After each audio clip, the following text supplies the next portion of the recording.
Hello বন্ধুরা, আজকে আমরা একটা অসাধারণ টিভি সিরিজ নিয়ে কথা বলবো যার নাম হচ্ছে গ্যাংস অফ লন্ডন। তো গ্যাংস অফ লন্ডনের টোটাল 3টে সিজন আছে। এর ফার্স্ট সিজন রিলিজ হয়েছিল 2020-তে, সেকেন্ড সিজনটা রিলিজ হয়েছিল 2022-এ এবং লাস্ট সিজন 3টা রিলিজ করেছে এই বছর মার্চে। তো আজ অবধি যে কটা গ্যাংস্টার বা মাফিয়া বেস্ট টিভি সিরিজ হয়েছে তার মধ্যে আমার মতে gangs of London is one of the best and it's definitely a must watch. মানে যারা মাফিয়া বা গ্যাংস্টারের উপর সিরিজ দেখতে পছন্দ করেন তাদের এটা মানে দুর্দান্ত লাগবে। মানে ইটস এ মাস্ট ওয়াচ। মানে এত সুন্দর এটা মানে সিরিজটাকে বানানো হয়েছে, 3টে সিজন আমরা দেখে ফেলেছি অলরেডি। মানে এটা মানে অসাধারণ বানিয়েছে, মানে দুর্দান্ত। এবং কেন এটা ওয়ান অফ দ্য বেস্ট মানে mafia TV series of all time সেটা নিয়ে আমরা ডিসকাস করব। তো তার আগে প্লট লাইনটা ছোট করে বলে দিই। তো এখানে আমরা দেখতে পাচ্ছি লন্ডনে অনেকগুলো মানে ক্রাইম ওয়ার্ল্ডে অনেকগুলো ক্রাইম ফ্যামিলিজ আছে। তো তাদের মধ্যে একটা ক্রাইম ফ্যামিলির যে হেড, হ্যাঁ, ফিন ওয়ালেস, যে মানে একটা মানে খুব পাওয়ারফুল গডফাদার টাইপ ক্যারেক্টার, সে হঠাৎ মার্ডার হয়ে যাবে এবং সেই মার্ডারটা হয়ে যাওয়ার পর তার যে ছেলে শন ওয়ালেস, সে একটা মানে প্রতিজ্ঞা নেবে যে তার বাবার কিলারদেরকে সে মানে খুঁজে বার করার চেষ্টা করবে। এবং এই কারণে লন্ডনে একটা কেওয়াস সৃষ্টি হবে এবং বিভিন্ন ক্রাইম ফ্যামিলিজের মধ্যে একটা রাইভালরি, একটা বিট্রেয়াল, বিভিন্ন পলিটিক্স, মানে বিভিন্ন কিছু তখন দেখা দেবে। মানে লন্ডনটা কার আন্ডারে থাকবে, কে লন্ডন শহরটা পুরো কন্ট্রোল করবে, সেটা নিয়ে একটা বিশাল একটা টালমাটাল একটা সিচুয়েশন তৈরি হবে। তো এটা মানে মেন বেসিক প্লট লাইন হচ্ছে এটা। তো এরকম এই প্লট লাইনটা তো আমরা অনেক মুভিতেই দেখেছি আগে, কিন্তু এই যে টোটাল যে মানে এটা তো বেসিক প্লট লাইন গেল, কিন্তু এই ব্যাপারটাকে সুন্দর করে স্টোরি লাইনের থ্রু দিয়ে এক্সিকিউট করা, মানে স্টোরি টেলিংটাকে একটা একটা কম্পেলিং স্টোরি লাইন বানানো, টোটাল ব্যাপারটাকে এক্সিকিউট করা, আর তার মধ্যে নতুনত্ব কিছু মানে এলিমেন্টস ঢোকানো, পুরো ব্যাপারটাকে প্রেজেন্ট করা, মানে এই মেকার্সদেরকে আমার হ্যাটস অফ।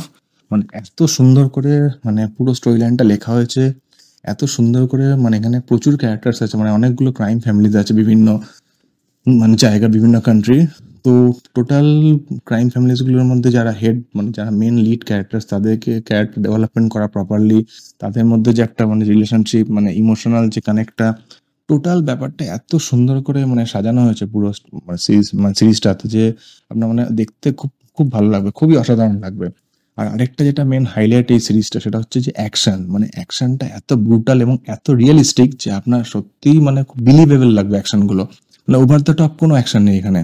মানে প্রত্যেকটা অ্যাকশনই হ্যান্ড টু হ্যান্ড কম্ব্যাট বলুন, গান ফাইট বলুন, প্রত্যেকটা অ্যাকশনই খুব বিলিভেবল এবং খুব কম্পেলিং। মানে আপনার সত্যিই মনে হবে যে রিয়েলিস্টিক্যালি মানে আপনার চোখের সামনে ফাইটটা হচ্ছে। মানে এত সুন্দর কোরিওগ্রাফ করা। আর আরেকটা যেটা মানে বলা যেটা হচ্ছে মানে এই যে মানে যখন এই ঘটনাগুলো আপনি সিজনে দেখবেন, প্রত্যেকটা সিজনে আপনার সত্যিই মানে এত সুন্দরভাবে মানে এই যে টোটাল এই সিরিজটার যারা রিসার্চ টিম আছে তারা এত সুন্দর রিসার্চ করেছে।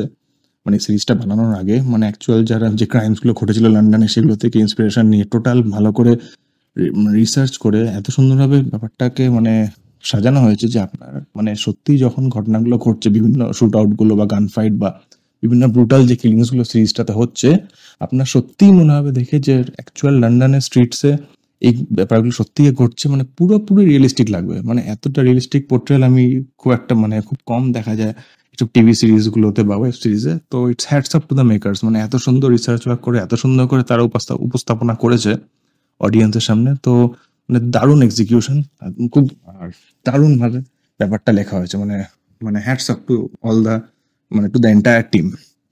এবং আরেকটা কথা আমি যেটা বলতে চাই সেটা হচ্ছে এই এরম গ্যাংস্টার বা মাফিয়া টিভি সিরিজ তো আজকাল প্রচুর হচ্ছে, আমাদের বাংলাতেও হচ্ছে বা হিন্দিতেও হচ্ছে বা সাউথ বিভিন্ন ইন্ডাস্ট্রিতে হচ্ছে। কিন্তু গ্যাংস অফ লন্ডনটা আমার মতে, গ্যাংস অফ লন্ডন প্রত্যেকটা মেকারদের দেখা উচিত যারা এরকম ধরনের কাজ করতে চাইছে বা করেছে, যে একটা প্রপার রিসার্চ করে একটা প্রপার ক্রাইম ওয়ার্ল্ড তৈরি করা, হ্যাঁ, কতটা ইম্পর্টেন্ট। মানে অডিয়েন্সের সামনে সেটাকে প্রেজেন্ট করা কতটা ইম্পর্টেন্ট, সেটা স্টোরি লাইনের উপর কতটা এফেক্ট পড়তে পারে, এটা gangs of London is a very good example.